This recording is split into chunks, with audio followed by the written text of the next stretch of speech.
Welcome back to Triple H Home Improvement. We had a major issue in our house earlier this week.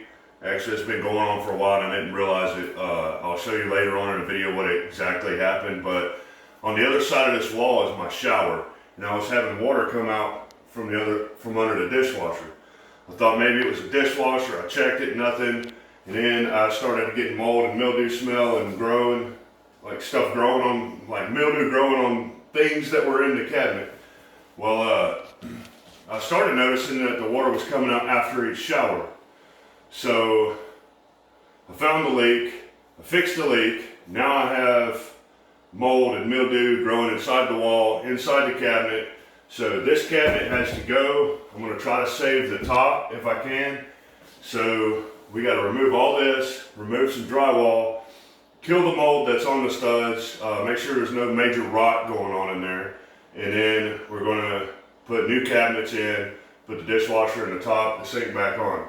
So since I'm going to try to save this countertop, I'm not going to take the sink out of it. I'm just going to unhook everything out from under it, get it out. But the first thing I'm going to do is get this out of here. We got to remove the dishwasher. So I'm going to turn the water off under here. I don't have to turn it off at the road or anything because we can turn it off right here. So that's the first thing we're going to do. Just cut the water off. And then start unhooking the dishwasher. I'm going to go ahead and unplug it first so I don't get zapped. And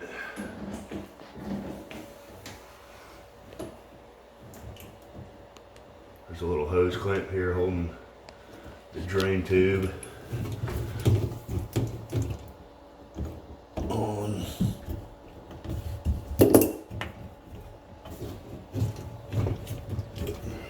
Try to get that off if it will come off.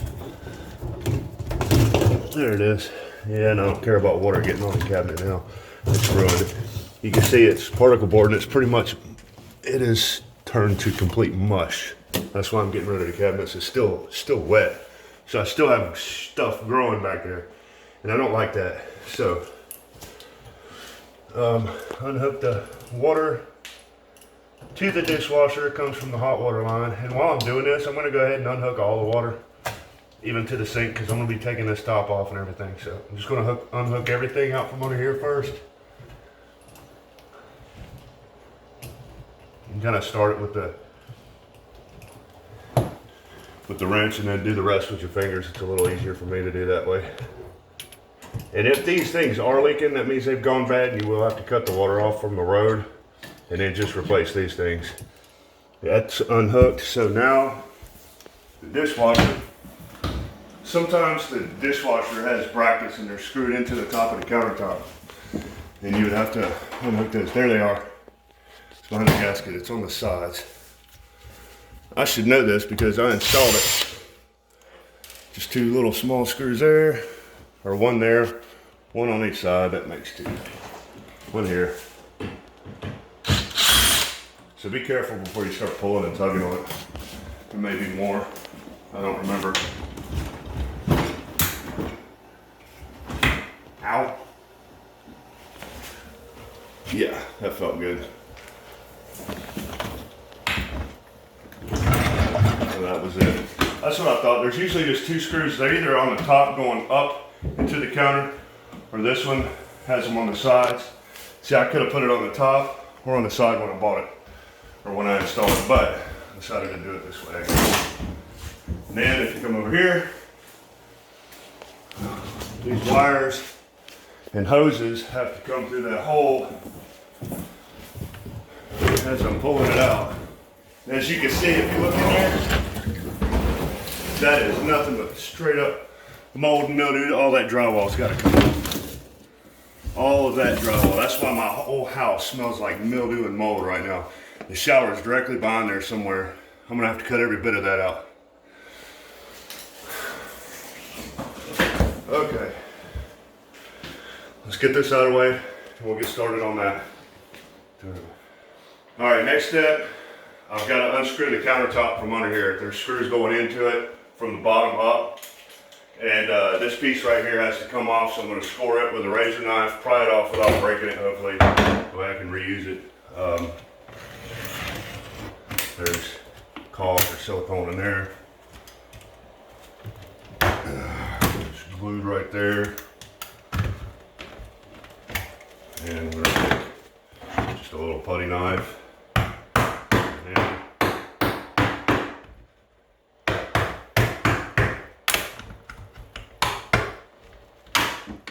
oh, that was easy. See, you can see how the glue is holding it in. But anyway, get this out of the way. Now, yeah, I told my wife to empty this, but I guess I gotta do it. Anyway.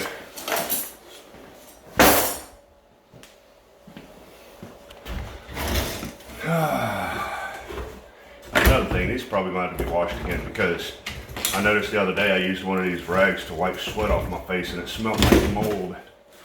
So these probably all have to be washed along with silverware. But in order to get under there easier, I'll just take these doors off, and you can use a drill and just unhook these 4 screws on each door, especially if you're going to be reusing them, but I'm not, and that's not any fun, so I'm going to do it the fun way. So now I can start getting the top off without ruining it, hopefully. And there are screws going in on the bottom. Usually in every corner, there's like a wooden, sometimes with the cheaper cabinets, there's like a plastic thing in the corner. But everywhere there's a screw going into the counter.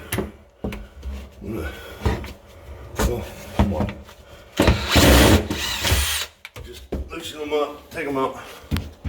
All that BS. Now, if you got like a granite or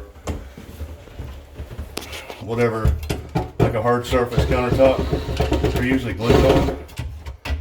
And this ain't gonna do any good.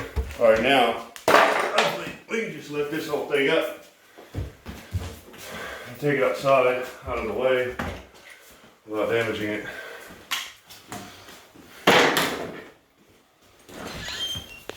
Sorry about the mess, y'all. It's been a heck of a week.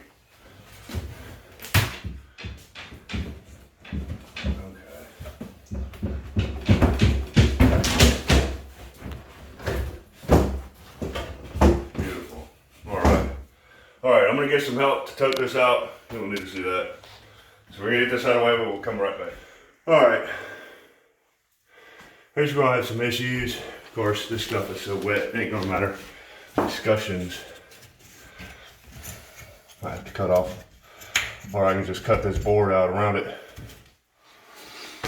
And flathead screwdriver would be nice too. But anyway, unscrew all these. Usually your base cabinets are all screwed in right here around the top. There's hardly ever any screws at the bottom that I know of. All right, it's loose. Now I just gotta be careful around these. We gotta bust that out and take this plug. All right, we got the plate off. I lost my screws. There's one. There's the other one. Oh well, I'm sure I can find some more. I might just get a new one. Screw it. There it is. There's stone over there too. All right. Now, yeah, be careful because that's hot.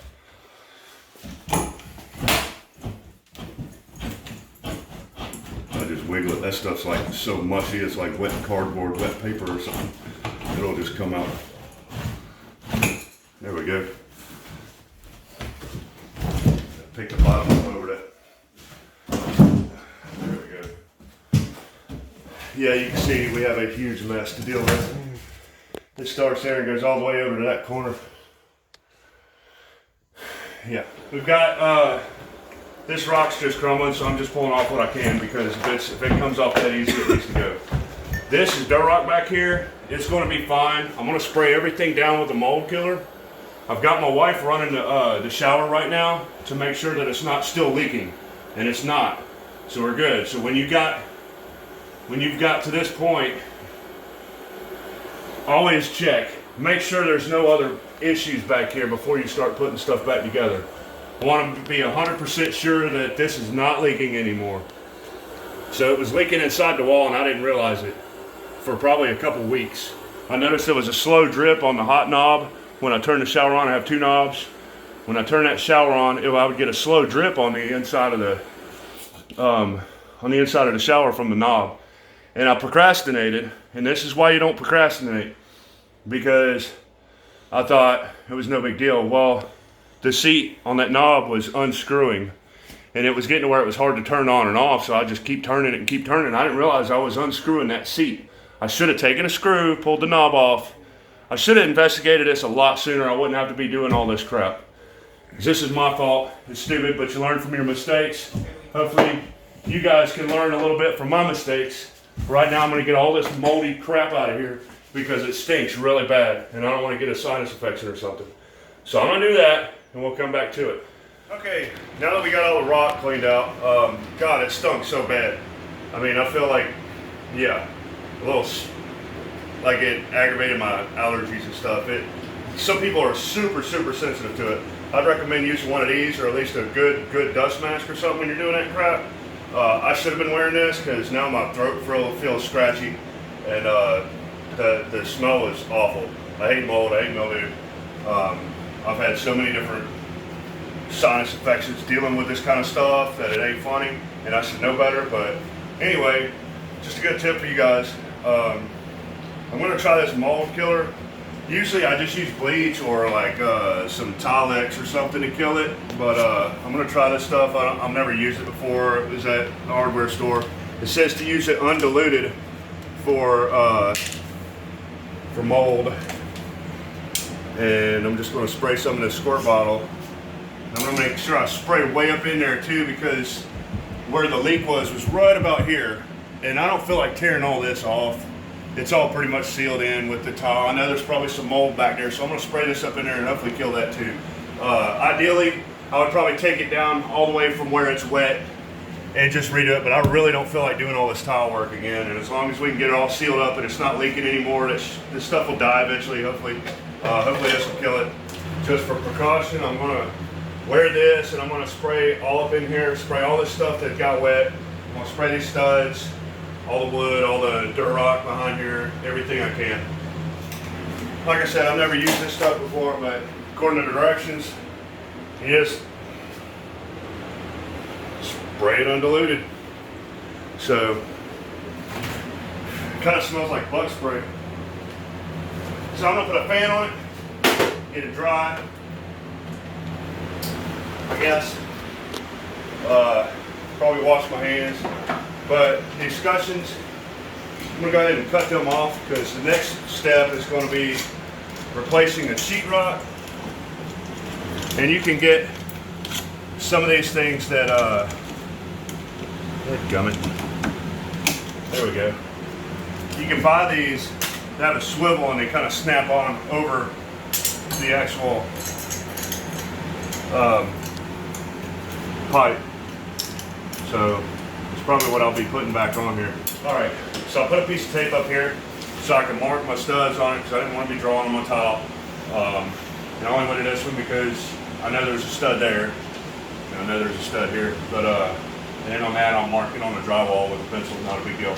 But I'm going to measure my pieces out. I've got some scrap pieces. I don't have a full sheet, so it'd be nice if I can go all the way across. But I think I'm going to have to cut it down to one piece to here, and then another piece from here to there, and another little piece for that. But I'm going to get all my measurements, and I like to give it about a 1/4 inch, like wiggle room. That way you got 1/8 of an inch on each side. So I usually cut it a 1/4 inch smaller than my actual measurement, because if not, you're going to be trying to push it in a tight hole and you're going to break the rock somewhere. Plus, some of these cuts might be doing this and it's not going to be perfect. So give yourself at least a 1/4 inch. You can fill those gaps with mud. But I'm gonna take a measurement, and then from the stud, I mean, I think my pieces of sheetrock are 45 inches long by 4 feet, so this is like 39 inches. But I'm gonna measure down from the top to the center of the pipe. Same with all this. I'm gonna measure from the top because I'm gonna push that board up. I don't want it sitting on the ground. You want that board to be up a little bit off the ground. So I'm gonna make a measurement from the top down for the holes, and from the left side to the hole. So yeah, that's what I'm gonna do. I'm gonna draw it on a piece of paper, go outside, cut my rock, then we'll come back and I'll show you basically how we did it. But here we go. All right, so I got the first piece cut. Hole's a little tight, but that's fine. I'm just gonna come up. I need to come up a little bit and then over this way a little bit because my measurement was just slightly off. But it's no big deal. Just go with the flow. Make it a little bigger if you have to. None of this crap's gonna be seen once we're done anyway, but I still want to look halfway decent. But there we go. We use the pry bar, pull it up, close this gap a little bit, and screw it off. Just a little bit. It's really good for doing these little pieces of drywall because it countersinks your screw just far enough to where the mud can cover it, and it doesn't go all the way through the drywall. I'll show you how it works. First, I gotta pry this up a little bit, or lift up on it. There we go. Just enough. Screw on there. Let me get one in there. See that? Pretty cool. I like this little tool. All right. We got the walls patched. New drywall up. No more foul odor. No more mildew. I think we got the problem pretty much taken care of. I just drilled some holes for that. I was having problems with my hole saw coming apart, so I ended up doing that with a little keyhole saw. But maybe I'll do a video on how to hang drywall or something one day. I don't know, and how to cut it. I'm sure most people know. It's super easy to do, but this is a big project, so I'm trying to make it as simple as possible. I went ahead and kind of pieced this together because I've got a bigger piece that I want to use for the other side where my bathroom is. This is all going to be covered, so I'm not going to try to make it look pretty. I'm just going to tape it, and that's it. I'll show you how that's done. If I can get this mud to the right consistency. When you're mixing up this, I got 20-minute mud because I want to hurry up.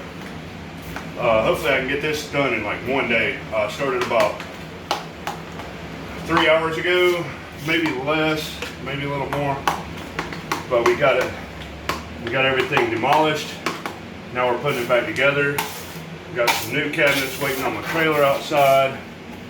So all we got to do is, once I get this taped, I'll start getting those cabinets ready. I'm gonna have to drill some holes in it for this. And measure it out, put the spacers in and all that crap. But anyway, first of all,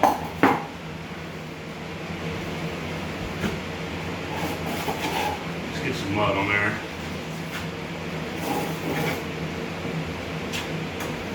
I'm pretty messy when it comes to mud work. That's alright. Don't really care.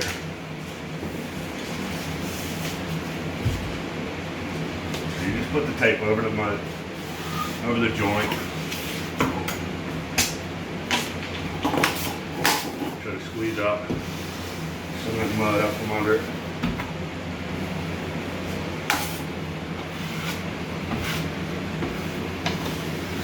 Like I said, it don't have to be perfect. Just kind of sealing it off. This is really, really low budget, just to kind of keep my family safe for now, because we do plan on remodeling the entire kitchen one day when we have enough money. We're saving up. We're not super rich or anything. I'm a maintenance man, my wife's a teacher, so we try to be smart with our money and budget stuff. So we had an emergency fund, that's where this money come from. So far it's cost less than $600. If I was to pay a contractor, you're talking at least $2,000 just to do this crap.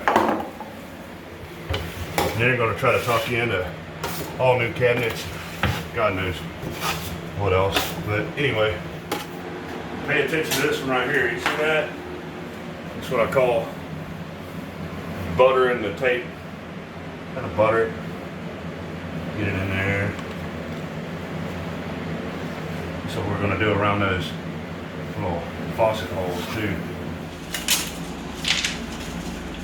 Alright, so I'm going to close these holes off and I'll show you how that's done. Kind of butter the tape up. Get a little bit of tape on the back side. That side goes through the wall.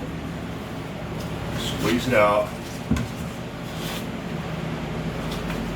Didn't get enough back there, so you can add some more. There we go. And yeah. And do the same thing, the opposite side.